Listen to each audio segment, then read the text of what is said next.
and the start. Now I want you to look at this. There are 7 cards here. 7. 5 of them are major arcana. This is big. This is big. Now, that's not to frighten you guys. As soon as you say something's big or intense, or I don't know why people always get not their back up, but kind of braced for impact. It's a turn in the road, right? How often do we want change? And it is a time of change for you. I don't see it as a difficult change at all, but that obviously depends on the person. I've been thinking about this, that the readers are always the filters for the messages, right? So the ones that don't see difficulties and bad things as a bad thing, we're going to be quite positive and stuff. And the ones that don't think anything out of the ordinary is bad, then everything's going to be bad, right? So it is a lot about the filters that we are. But I would encourage you to be very optimistic around this. Very optimistic. Why? Because we have the Fool. I think the Fool is very optimistic. I see the Fool as very similar to the Knight of Wands. The curious optimist, right? What I mean by that, it means this is that in-between stage. We're in between the ending of one phase and we're about ready to jump into something new. But what are you jumping into that's new? What are you jumping into that's new? And the story that I like to tell around this card from the Mermaid Tarot is, look at her. She's been a mermaid her whole life. She's been in the sea her whole life. And it really embodies the change that's coming in because she's not in the sea anymore. Now she's stepping out onto land for the first time. Now, what kind of ideas and emotions come up around that? Big emotions and ideas. Because first of all, she doesn't know what's on land. It's an alien concept to her. It's totally different from where she's been. So when people come forward, and especially when I get clients, and I don't know why they do that. People that have watched me for a while won't do this. But sometimes you get people and they will say, what's going to happen? Will this happen? Will that happen? She doesn't know. Imagine you asked her. You said, what's going to happen? What's going to happen on land? What are you going to meet? She doesn't know. It's completely foreign to her. But that is it's the aspect of this that is because it's different. I kind of feel like the change is the point here. The change is the point. The curious optimist, right? Let's go explore what's coming in. Let's go explore the options. We have no bloody idea what it is, but that is part of it. And I'm saying that not just because of this, but because of the other cards that come up too. So with the Fool coming up, it's a leap of faith completely. All you know is where you've been, but that's not where you're going. So there are no maps. There's nothing that you take with you except the knowledge of the previous cycle that you've been through. And a lot of times the Fool is likened to the rebirth of the soul, if you guys believe in that thing. But even as a concept, we can explore it whether you believe it or not. And if you think about it in terms of karma and souls and lives that people believe, in that philosophy or that way of thinking, when we die, then we go for a period of this, right? Getting ready to go again. And when we're reborn, we don't remember anything, except we do. That's why people talk about karma. We do take something with us, but it's not logical. We don't actually know what it is that we're taking with us. And the world echoes some of that as well. So I really feel like the point of July for you guys, it is the change. It is what you're going towards. It is to what you're leaving behind to have this new beginning. This can be no man's land. We don't really know what's coming up ahead. All we know is that we're ready for that change. We're ready to go again. And we don't need to have faith in the path. We don't need to have faith in what we'll encounter. How can you? You have no idea of what you'll encounter. So she has faith in herself. She has faith that she can handle whatever comes up, that it will enrich her experience. She's going on this journey for the experience now. I want you to think about this. The 5 of Cups is coming up here. And you'll see these 2 cups sat here, echoed over here. And the 5 of Cups, it's regret, it's loss, it's missed opportunities. But I want you to think about this. No matter what she did in the sea when she was a mermaid, her life as a mermaid, no matter what, maybe she was the worst mermaid ever, maybe she wasn't a great swimmer, whatever it was, whatever she missed out on, whatever she regrets having happened to her, that's not really a part of her narrative now, because that was her life as a mermaid. Now she's going to be a land dweller, right? Same with you guys. But it's normal, it's natural, no matter how massive a change coming in. And sometimes that change is welcome, and sometimes it isn't. Our human selves, sometimes we become creatures of habit. Better the devil you know, right? better the known aspects, even if they're difficult, at least we know the known quantities of where we are. But with this one, it kind of feels like a last look back. There may be regret. Why did it have to go this way? Or, you know, whatever it is. Or you might be looking back at previous losses that you've had. That the last time you tried to try something new. But it kind of almost feels like, I mean, I know it's a daytime image, but we have a lighthouse here. What is that showing us? What is that? You know, lighthouse lets the boats come into safety. And it kind of feels like that's what's happening with you. But there's one last look back, the Three of Cups. Now, this might be around support. I will say that. This doesn't, just because there's the Two of Cups here, I know everyone immediately jumps to, oh my God, it's a romantic reading. Or a love life reading, as people like to say. I think every reading's a love life reading because we are love and we go for what we love. Love is not romance. So there could be question marks around support. Maybe you've lost support in the past. Friends or, you know, family, people that you thought would be there for you and they weren't. They weren't. And so with the Three Cups here, they've fallen. That is what has been missed. That is the regret, lost. Now, those emotions must always be honored. Some of you might be coming out of a time of grieving. Whether it was grieving the loss of, you know, someone that passed over. And it's happened. It's not prediction. This talks about coming out of a time of grieving with the Fool coming up. The loss of a job, the loss of a relationship, whatever it was. But that's done. One last look back as you step into July. That's what this feels like. Now, as much as those Three Cups have fallen over, I get with a lot of you, you've gone through a time of where everything felt like it was lost. You know, everything was lost. But it wasn't. We had those Two Cups there. And that, yes, it can indicate the Two of Cups. But it's also that there is love and support for us. We may not see it because where we want it from, it's gone. But it is there. And it kind of feels like now you're ready to turn around and pick up those Two Cups and go forward. And go forward. Now, I want you to see at the heart of your reading, you have the Two of Cups. And I love this. I love this because if you have a look at the Fool, it's almost, if you have a look, it's her, right? So has she gone to go and find the matching cup for hers? That she thought she found someone who matched her cup there, but she was a mermaid then and he was a land dweller. So is that what has caused her to go and have this change? I mean, if we were going to read this in the mundane, if this was a personal reading where we connect it to specific situations, a general reading is a totally different beast from a personal reading. Could it be that this is for some of you that, you know, you are actually moving countries, you're actually going somewhere else to go find love, or for a business partnership or for a friendship, you're going to go start this new life based on this connection. Two of Cups, it is a connection. That's what it talks about. And a lot of people get their knickers in a twist when I say this, but it isn't just romantic. It can be romantic, but it can be a friend. The most profound Two of Cups relationship I ever had was a friend, platonic friendship that never turned into anything more, but was exactly what I needed at that time. Was exactly like, you know, my partner in crime that I needed going through a very difficult time in my life. So please don't limit yourself, because all the Two of Cups shows is the connection. Now, where it goes from there, it's the free will of both people that determines that. So with this card at the heart of the reading, which is why I'm taking a moment to really explain it, the heart of the reading is what we're focused on, what we're dealing with, or what we're doing. You know, that's what everything revolves around, this, the heart of the reading. The underlying is the undercurrent. It's kind of like, it's the synopsis, I would say, of, you know, what's going on, the fuel in our engine as we go into this month. And at a very mundane level, if you think about it, the Two Cups left there, now you're picking them up and making something of it. Whatever was left after that loss, now you're picking up the pieces and going with it. So there's that interpretation. But the Two of Cups, it might be for some of you that now you're ready, because maybe you were going through whatever you were. Now you're ready to explore a connection, an existing one. Maybe you've known this person for a while, right? You connected for a while, but it's two people on the same page. Could be a partnership, could be a colleague at work, you know, but it's intense. It's not just any run-of-the-mill connection. It's almost like you finish each other's sentences. You get each other. You feel like you've known each other before. It's that kind of sense. You have the same vision, the same emotions.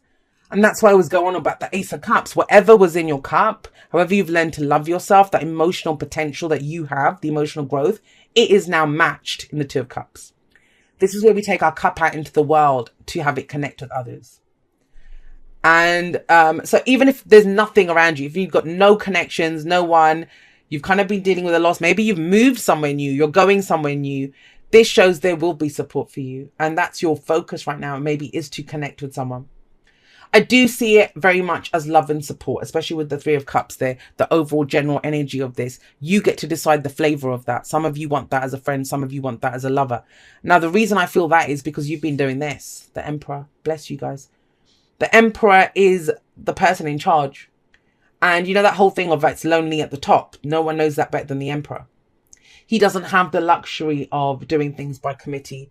It all falls on his shoulders, and he can be criticized for it. Think about it, right? We criticize the Emperor. He's seen as a selfish dictator sometimes, you know, who decides, well, I want this and I'm going to have it this way. Because at the end of the day, it all falls on him. He's responsible for the empire. It's his empire. He's the man in charge. And in the tarot, his energy is that of the father, the authority figure, the boss. It's all been on him. And the reason I'm kind of taking it more that way is because of this kind of energy of support.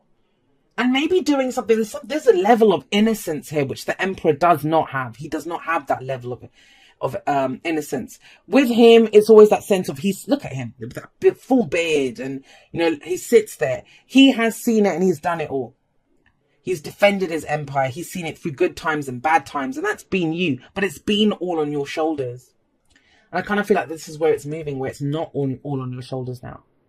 There's a balance of power coming in, because it feels like there was an imbalance of power. Now that, yes, of course, when there's an imbalance of power, somebody else can have the power, right? But I'm not seeing that. I'm not seeing that. I'm seeing it more. That could be for some people, but the main energy coming through here is one of, you were in charge of everything. You've had to carry a big burden. You've had to be the authority figure. And as much as, you know, we have control when that happens, we can get stuck doing things a certain way. We can get stuck doing things a certain way. And that's why the Emperor, you know, he has that thing of my way or the highway. But he's not just a dictator. He can be a benevolent ruler, you know, who does what's best for everyone. Maybe you've had to do that. But that time of being in charge, and I don't mean it in a bad way, trust me, it feels very good. This could be if you've been the boss of your own business, but it's all been on you. Now there's support here. Even if it's just emotional, even if it's just someone that has your back and says, yes, you got this, you can do this. Or whether, you know, it's been at work or in a relationship, for whatever reason, maybe your partner has been dealing with other stuff. They've had work stuff going on, family stuff going on. So you've had to be either the main breadwinner, or you've had to make the decision. Somebody has. I see an imbalance of power coming in. You'll see why that is when we get to Temperance. So that's in the past though. That's the foundation. I'm going to say this as well. Whether you identify as masculine, feminine, whatever gender, non-gender, no genders, whatever, it doesn't really matter. But when we look at the Emperor, it's yang energy. And so it's all that energy that we attribute to being, to the masculine, to the divine masculine energy, not as a gender, but as an energy. And that's, you know, forceful, in charge, aggressive, you know, all of those things that we need. We all need that to achieve anything in life. We all have to tap into that side of ourselves. For some of you, that's been an overdrive. It's been an overdrive. And maybe you focusing on keeping control, making decisions, whatever, is what led to you missing out on something. And that's why now you're like, I'm not going to miss out on this opportunity again. It's my needs. I can't keep taking care of the whole empire, which is everyone in your life, maybe. I need to do something for myself. I need to go on this brand new journey for myself. Now, one thing, your time as Emperor, whether that was as a boss, whatever, father, authority figure, mother even, you know, as that person who had control. This can be control issues, I will say that. Take it from me. I have a Virgo moon, so I'm not judging you. And I have control issues. I used to. I'm a reformed control freak now, but it still raises its ugly head sometimes. You know, whenever I start freaking out about something, then it's like, ooh, what can I control? What can I clean? What can I organize? You know, that kind of energy. That comes from fear. Because we feel like we don't have control in a situation. But the Fool doesn't need control in the situation. The Fool just throws herself in because it's about the experience. She wants to pull out moves that she never knew that she had. She wants to meet different people. It's that all that she has, right? So whatever this time was for you, last week, last month, last year, it doesn't matter, 10 years ago, that's come to an end now. We have the world coming in. And it's almost, I kind of feel like for some of you, if this is a work reading or business, you have a skill set from this. One thing that I've noticed, and I do general readings for my clients sometimes when they ask for them, This can throw in different aspects when you do a general, because it might not pick from just one area of your life. We're not focused on just one area. This might be how you've been at work, but now you're putting more attention towards your relationships, right? Now, with the world coming up here, it says whatever this was, that time has ended. That cycle has closed. This can come up and we don't even feel like anything's changed. It's like, you sure, Jay? That situation is still going on. Well, the world is the card for Saturn. So what it's actually saying to you is you have learned everything that you need to learn from that cycle. You have taken everything that you could take from it. Are you ready to move on? Are you ready to go begin a new journey? This is a victory card. So it's a successful completion, but it doesn't always feel like it. It's those Saturnian lessons, right? And it's something that I talked about. I did an Instagram live a few days ago. That's one of the things that came up where, you know, a lot of people stay in the shadows. They've set up camp there. And at first it was great, trying to gain control, look at what your issues were, look at all of the triggers, like that kind of stuff. But do we stay there too long? Because at some point we need to put it down, and then it will require some kind of courage from us or faith to go throw ourselves into something new. But it's something that we do. It's not something that happens to us, right? So this is about knowing I'm done with that. I'm not going to get my attention anymore. One final look back. Farewell to that. I'm ready for, you know, this new thing that I'm leaping into. And that's what July feels like for you. So that ends there. And it's, I would say this is about closing down stuff. Maybe it doesn't require your attention anymore. Maybe it's celebrating certain aspects. Well, even if it didn't end the way you wanted it to with that. You survived it. You made it through. You're ready for something new. But what is this new thing that you're ready for? Now you have Temperance coming up. And I really feel like the knowledge here, this is usually taking stock of where we are. And yet with the world before it, it kind of changes the energy of that. Because if it was that way around, I'll just explain it to you. So if we had the world coming up in the future, it is a closing. It will close, you know, we're reaching the end of the cycle. But first we're asked to take stock of where are we working too hard? Where are we, you know, playing too much? You know, is there balance here? Are we giving equal attention to everything in our life? Are we exploring our emotions as well as our thoughts, our passions, our inspiration? You know, are we giving equal attention to everything? Or are we laser focused on one area? But it didn't come up that way. It's almost like whatever it is that shuts down, that you stop giving energy to, thoughts on, emotions, 5 of Cups. That's when you get to take stock of your life, when that happens. First, the change. So if some of you feel, and I get it, you don't even know where you're headed. I'll be honest with you. You don't even know. You know you want out. You know you want change. You know you want something new. And trust me, you are primed and ready. This is where, if you believe in the universe and source and spirit, the energies are conspiring to aid you in what you are about to do. But that's just the point. You know what you don't want? You kind of have ideas of support, and, you know, some of you have support structures in place. Some of you are looking for that support structure. But you're asked with Temperance coming up in the future that, you know, all right, let's take stock of this because we're about to make the impossible possible. This looks like divine timing. So when it comes up, I'd always say people think divine timing is time out on the naughty step. You're not getting that right now. Let's wait until, well, this could be something that you've worked very hard for, that you've taken all the steps that you need to. And now it's divine timing. Now it's starting to come in. That's more Wheel of Fortune, not going to lie to you. But it is that kind of pause and taking stock. Now, if those of you that have been going through this imbalance of power, this is a balance coming in now. It's not all on your shoulders. You get to explore different areas. And think about it at a very mundane level. It's now in a relationship. You don't have to just keep focusing on doing all the work in that relationship. Somebody else can. If at work, you know, you were stuck doing one project, now you get to explore other things. That's what Temperance is. It's that moderation, balance, peace, harmony. But you do that with what you have. Now, interesting to me that the 2 of Cups is above this, because in most decks, the Temperance person is holding 2 cups. I feel this is a reconnection. I feel this is balance coming in again. This, I'm going to keep saying it, I'm sorry, but there's an imbalance of power. It keeps coming through like that. If you think, why do readers keep repeating shit? Because it keeps coming up. So there is that. Now, with the advice card, you got the Star. And that's your purpose here, my lovely people. That is your point. All you need to figure out right now is what gives you hope. What gives you hope? Let's look at that. Let's look at, because that's how healing happens, especially with this. I know there's been a loss. But I've talked about this a lot recently. It's not so much. These are not the times to sit back and I'm not saying meditation or shadow work is bad. I think we're still doing it. But I think it's more of an active process now. I think the final bits of that healing, especially if your spiritual house is in good order, it's now taking the steps. We learn what we need to. We go through what we need to as we walk towards it. But what are you walking towards? Well, what brings you hope? The implication of the star is that there's been a tower moment where everything's collapsed. But in the falling of that tower, that's when we get to see the night sky. Now, there are so many stars in the night sky. Which one is yours? Which one is yours, Virgo? Which star is yours? Only you get to decide that.